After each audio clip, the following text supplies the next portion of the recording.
Oi, meu nome é Melissa e aqui eu falo do amor que me amou. Irmãos, hoje eu quero dividir com vocês uma palavra que Deus tocou no meu coração.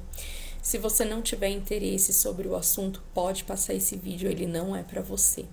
Mas se você tiver interesse em ouvir a palavra de Deus e ser alimentado, para que você viva dias diferentes da sua realidade, daquilo que os seus olhos estão vendo, e para que você creia pela fé que o Senhor renova a nossa mente, esse vídeo é para você e eu te convido a ficar aqui comigo. Eu não gosto muito de ficar fazendo vídeo para atrair curtidas para o meu canal. Eu gosto realmente de vir explanar algo quando realmente o Espírito Santo toca no meu coração e me ministra dividir isso com vocês, por respeito, por amor a cada um que me acompanha aqui. A gente vive um evangelho hoje muito vazio, onde vê pessoas entregando revelações à torta e à direita, como se isso não exigisse uma busca, como se isso não exigisse uma vida com Deus. Esses dias eu vi um vídeo que me deixou extremamente escandalizada, não surpreendida, aonde uma então missionária estava vendendo pacote de orações. Irmãos, nós não precisamos de intermediadores. O nosso intermediador direto para chegarmos ao nosso Pai é Jesus. E na partida dele, segundo a sua própria palavra, ele nos deixou um intermediador, que é o Espírito Santo. Então nós não precisamos de nada e ninguém para chegarmos ao Pai. Basta você aí onde está orar, e orar é conversar com Deus.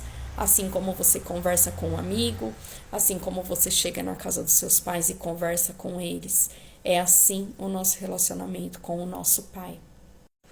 E hoje eu estava meditando no livro de Tiago, onde ele ali nos faz mais uma vez a afirmação de que o verdadeiro evangelho é o amor, é amar ao nosso próximo como a nós mesmos.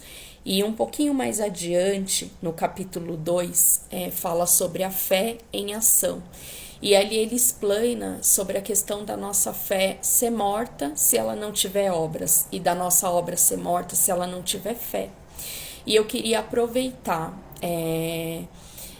esta palavra para falar sobre este momento e que está viralizando nas redes sociais, em que nós estamos ouvindo falar muito sobre a ilha de Marajó.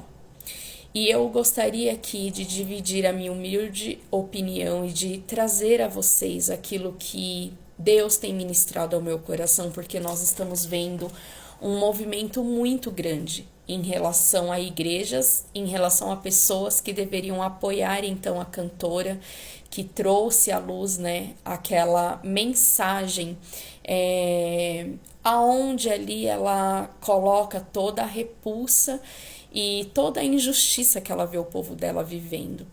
E, gente, não é nada diferente dos dias de Jesus.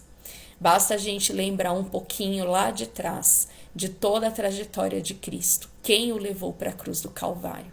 Nós estamos vendo pessoas de renome do meio gospel, do meio cristão, que se intitulam pastores, cantores, simplesmente destruindo em palavras esta jovem.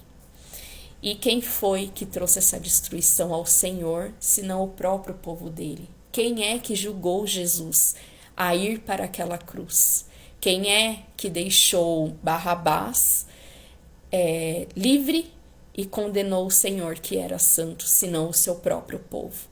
Então, igreja, desperta. Nós precisamos viver este despertar. E as coisas vão sempre incomodar aquilo que não está na verdade. A verdade sempre vai incomodar aquilo que não está na verdade.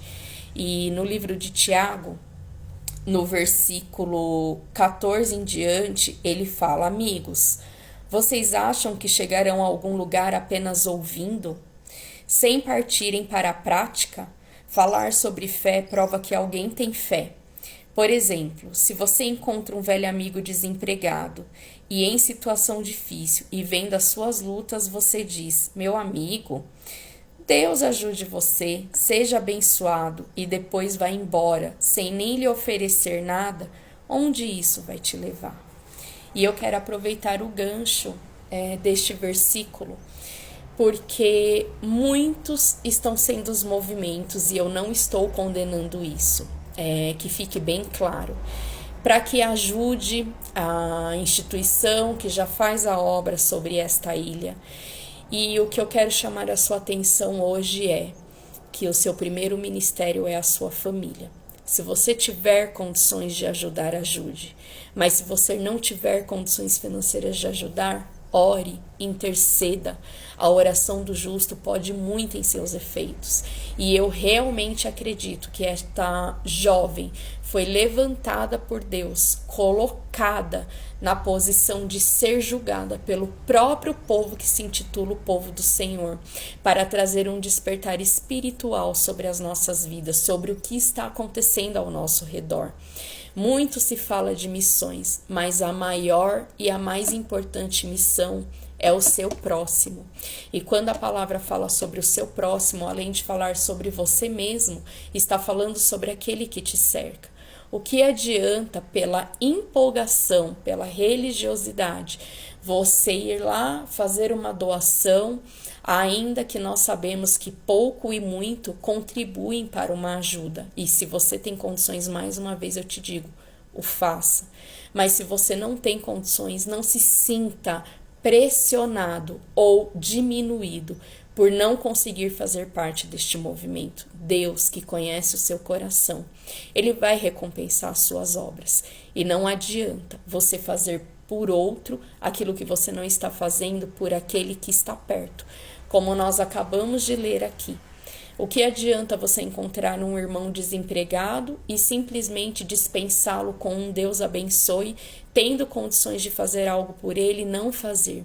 O que adianta você ter um necessitado dentro da sua própria igreja que não é acolhido e fazer um movimento de missões para acolher as pessoas daquela ilha, aonde há um problema político envolvido, aonde há uma perseguição religiosa envolvida, aonde o buraco com o literal da palavra é bem mais embaixo. Existem pessoas de renome, de importância política do país, envolvidas com esse esquema de corrupção que infelizmente existe ali, de abuso infantil, de venda de crianças, de sumiço, de desaparecimento. Glória a Deus que hoje teve uma voz que se levantou e que o mundo olhou para ela e conseguiu ouvir este pedido de socorro. Deus abençoe esta jovem, Deus abençoe essas vidas que se levantam para fazer missões, que se levantam para ajudar aquele povo. Deus abençoe você que está orando, intercedendo, que através do Espírito Santo que habita dentro de você está gemendo por este povo, assim como aquela cantora Aimee disse que aquela canção surgiu em gemidos dentro do secreto dela com Deus, após dias de choro, ao qual ela não sabia porque estava chorando, e depois discerniu que ela estava chorando por aquelas almas que pedem socorro. Que assim seja também sobre a nossa vida, que o Evangelho da verdade nos conduza a passos de sabedoria. E o que eu quero te dizer aqui hoje, que escândalos maiores nós veremos. Essa é a verdadeira palavra. Nós estamos nos fins dos tempos. Então, apesar de escandalizados, nós não devemos ficar surpreendidos. O nosso papel como igreja é fazer o ID. Se você gostou desse conteúdo, se ele te trouxe uma explicação espiritual sobre o que está por trás de tudo o que está acontecendo, eu te peço que você compartilhe com o maior número de pessoas possíveis, porque a guerra entre o bem e o mal sempre existiu, mas o mal nunca prevaleceu e não vai prevalecer. Jesus, Ele é a garantia da nossa vitória em meio a todas as nossas guerras.